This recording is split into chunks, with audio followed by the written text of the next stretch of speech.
Bonjour et bienvenue dans Aime le tennis. Aujourd'hui, M-Provence s'est rendu au cœur du country club aixois pour vous faire vivre l'Open du Pays d'Aix, trophée Caisse d'épargne CEPAC. C'est parti, suivez-moi pour la visite.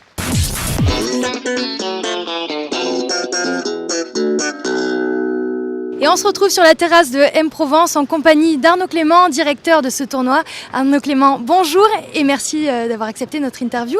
Est-ce que vous pouvez nous expliquer en 3 mots l'intérêt d'un tel tournoi ici à Aix-en-Provence ? L'intérêt, c'est d'avoir un tournoi international avec de très bons joueurs de tennis, beaucoup de spectacles sur notre commune d'Aix-en-Provence, sur notre territoire, notre région, notre département et beaucoup de spectacles. Donc tous les amoureux du tennis peuvent venir bien évidemment parce qu'ils connaissent, ils connaissent les noms, ils savent qu'il va y avoir du beau jeu, mais aussi tous ceux qui ne connaissent pas bien le tennis et qui se disent tiens, c'est sympa, il y a un tournoi à Aix, l'entrée est gratuite et on va pouvoir assister à quelque chose qu'on ne connaît pas et pourquoi pas, ça va peut-être nous plaire. Et voilà, c'est aussi dans notre démarche avec l'équipe organisatrice, c'est aussi de faire découvrir le tennis au plus grand nombre et même à ceux qui connaissent un petit peu moins, même si c'est un sport populaire en tout cas. Voilà, ici c'est toute la semaine, l'accès en tout cas aux tribunes est complètement gratuite et moi j'ai envie que les gens viennent en famille et découvrent ce sport et aussi découvrent ce spectacle qui est formidable. Donc c'est la 4e édition, ça se déroule du 8 au 14 mai.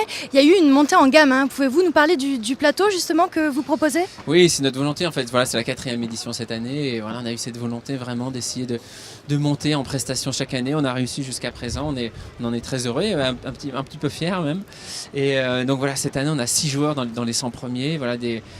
Un ancien joueur qui est des top 10 qui était 8e mondial, Jürgen Melzer, un Autrichien qui s'est imposé, qui a gagné son premier tour tout à l'heure. On a aussi beaucoup de Français qui sont présents, Julien Benneteau, Jérémy Chardy, pour citer les plus renommés. Ils faisaient partie de la dernière équipe de France victorieuse qui s'est qualifiée pour les demi-finales de Coupe Davis au mois de septembre.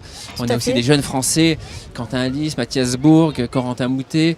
Et des jeunes de la région également. Également des jeunes de la région qui vont rentrer en lice. Donc c'est pour nous très sympa justement d'avoir ce mix entre les anciens qui veulent revenir, qui jouent très bien, et puis cette nouvelle génération qui est en train de monter.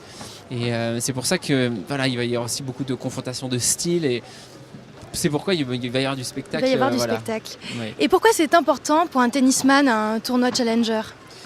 C'est important, c'est une étape un peu obligatoire. En fait, on est obligé de passer par là justement. C'est avant d'arriver. Alors j'aime pas, on n'est pas dans le circuit mineur, mais on fait partie de la 2e catégorie des tournois ATP. C'est un passage obligatoire justement pour aller après se frotter au plus gros tournoi du monde. Tous les meilleurs joueurs du monde actuels sont passés par là. Je veux dire, on a même eu Rafael Nadal juste avant qu'il gagne son premier Roland-Garros, qui était passé sur un challenger qui était organisé à l'époque justement sur ce même cours. Federer est passé aussi par les tournois de challenger. Ils doivent venir ici, prendre des points ATP, monter au classement et après pouvoir rentrer dans les plus gros tournois. C'est pour ça qu'en fait on peut voir, bien sûr quand on regarde les gros tournois à la télé, on voit des noms qu'on connaît, mais en termes de niveau de jeu, parfois justement sur les tournois de challenger, le niveau de jeu est tout aussi impressionnant. Mais ce sont des noms qu'on va découvrir par la suite et c'est ça qui est intéressant, c'est de découvrir des nouveaux joueurs. Bien sûr.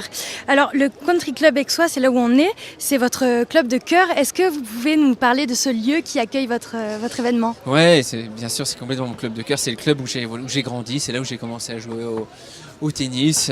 C'est là où je viens et j'ai tous mes amis que je me suis fait autour de ce sport quand j'étais plus jeune.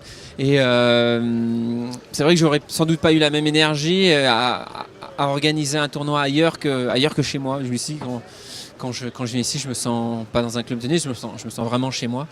Et après, c'est vrai que le cadre du Country Club aixois est exceptionnel. Bien sûr. On peut le voir, c'est beaucoup d'espace, un central aussi qui est historique parce que c'est un cours qui a accueilli de nombreuses épreuves internationales, que ce soit des tournois comme celui-ci ou aussi des rencontres de Coupe Davis, un club qui a accueilli aussi une demi-finale de Coupe Davis, de Fed Cup aussi.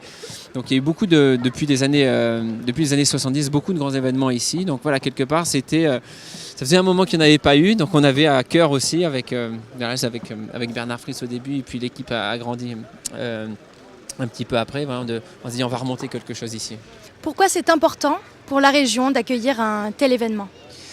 C'est vrai qu'aujourd'hui, je pense que on est vraiment une terre de tennis aussi. Alors bien sûr, on a Marseille pas loin, terre de foot, mais le tennis est extrêmement populaire dans notre région et c'est important, je pense, d'avoir des événements qui donnent envie avec du tennis de très haut niveau, du grand spectacle. Et voilà, c'est aussi un moteur. C'est un moteur parce qu'on va avoir peut-être des jeunes qui vont découvrir ce sport, qui vont Bien avoir sûr. envie de s'y mettre, d'autres qui jouent déjà et qui vont encore plus avoir envie de jouer quand ils vont voir à quel point c'est beau ce genre de match.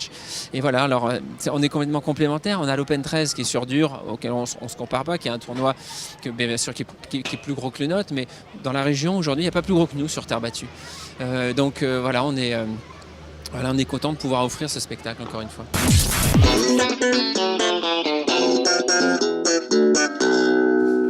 Voilà, avec Julien Beneteau qui participe donc à ce tournoi Challenger. Vous aimez bien Aix-en-Provence, c'est une ville dans laquelle il y a une tradition de tennis. Ce club est un club magnifique dans lequel il y a aussi une tradition de grands tournois et de Coupe Davis. C'est tout ça qui vous attire à Aix ? Oui, effectivement. Et puis le fait qu'Arnaud Clément soit le directeur du tournoi, ça joue forcément. On a une très bonne relation. On a joué ensemble sur le circuit. Après, ça a été mon capitaine en Coupe Davis. C'est quelqu'un que j'apprécie énormément humainement. Donc forcément, le fait qu'il soit directeur, ça donne envie de revenir. On sait qu'avec son équipe de l'organisation, ils font tout pour que les joueurs se sentent le mieux possible. Et aujourd'hui, ce cadre et le niveau du plateau qu'il y a dans le tournoi font que c'est vraiment l'un des meilleurs challengers du circuit, tout tournoi confondu. Et pour vous qui n'avez plus rien à prouver, se remettre en question dans des challengers, c'est un défi sympathique ?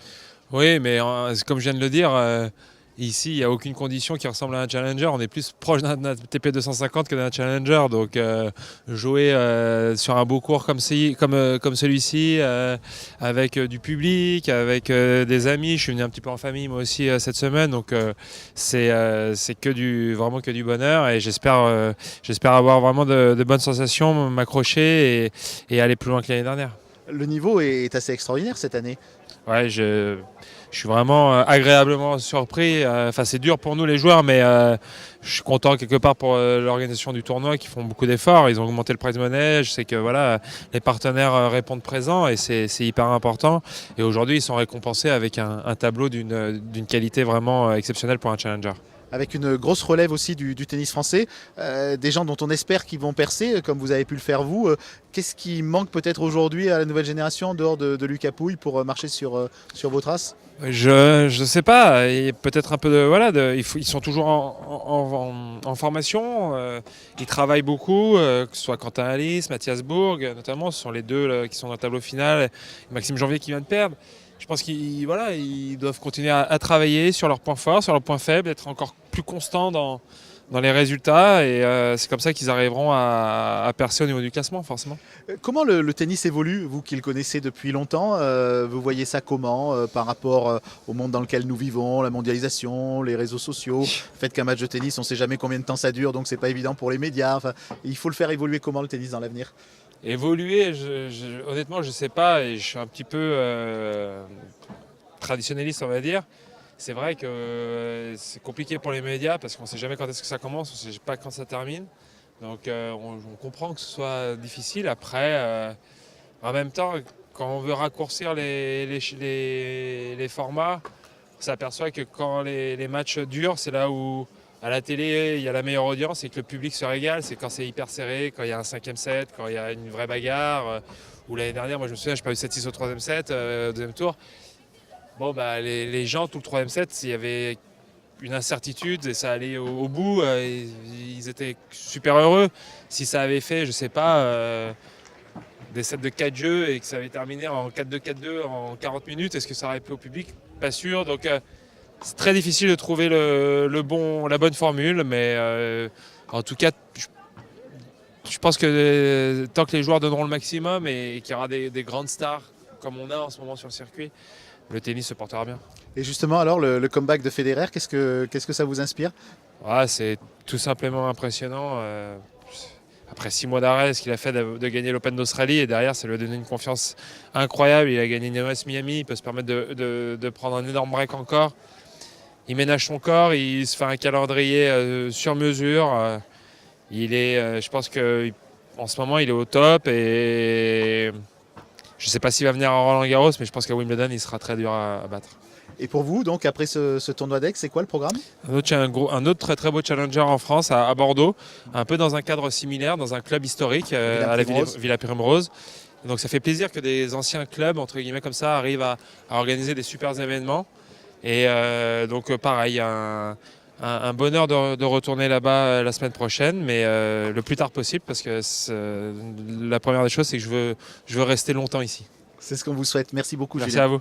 Vous le voyez, l'Open du Pays d'Aix, c'est toute une organisation. Derrière moi, ça travaille dur. On est en train de préparer le cours central et on se retrouve tout de suite pour de nouveaux invités sur la terrasse de M-Provence. Marc Verpeau, bonjour. Vous dirigez ce magnifique club qui est le Country Club d'Aix-en-Provence, qui organise aujourd'hui et accueille l'Open du Pays d'Aix, un tournoi international de tennis de la catégorie Challenger.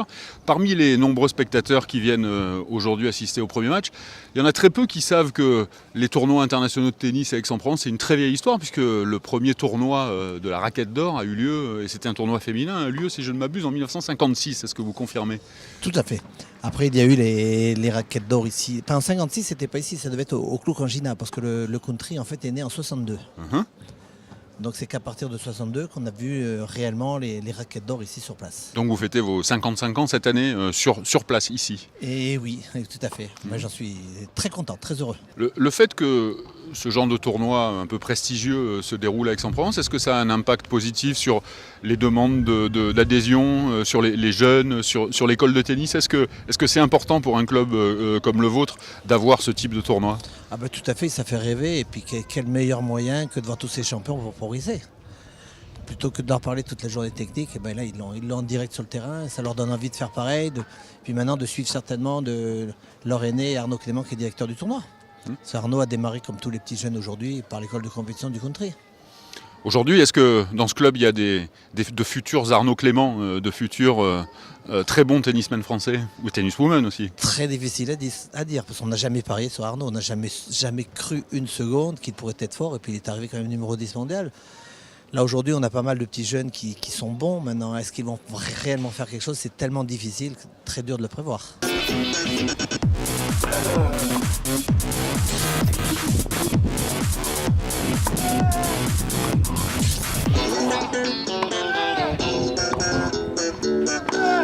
Merci à tous d'avoir suivi cette émission. À très bientôt sur M-Provence pour d'autres émissions sport.